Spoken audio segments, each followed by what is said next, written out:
into esemqoka makhehle yenza ukuthi senze konke lokhu. It's because we are trying to build a better future for umuntu omnyama, because manje ma projector impilo yomuntu omnyama currently with the current system, there's no hope ukuthi in 50 years iSoweto will change. If ihluleke ukushintsha how many years, 20 something years, and iSoweto ngashintsha nje in just less than 5 years. If you were to come in here as a leader and conscientize abantu ukuthi abantu mele bazazi, that is the first step. Awukwazi ukulahlela imali ebantwini who are still confused about who they are. Yile nto yenza ukuthi uma sithola umhlaba wethu siuthengise back ebalungwini, ngoba asikahluzeki la emakhaya. Into kumele siqale ngayo i-decolonization.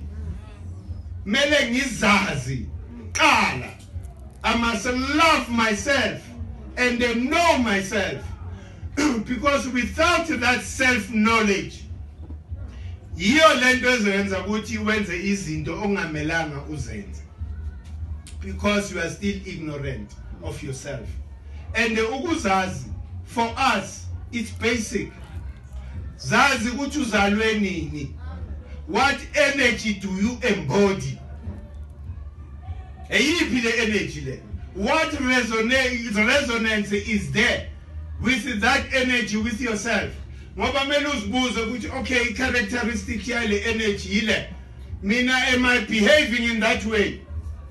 Khona umunye umuntu nje umbhekile kuthiwa hayi no uyabona lo uset, why ndoda izenzo zayo, masibuya la siyocheck i-calendar kunjalo vele. Omunye kuthiwa hayi uhetheru le, she's full of love or he's full of love lo muntu lo. Yonke into noma ngabe i-negative kanjani uyayithena into something positive. So manje, once you understand yourself at that basic level, that is the beginning of self-knowledge.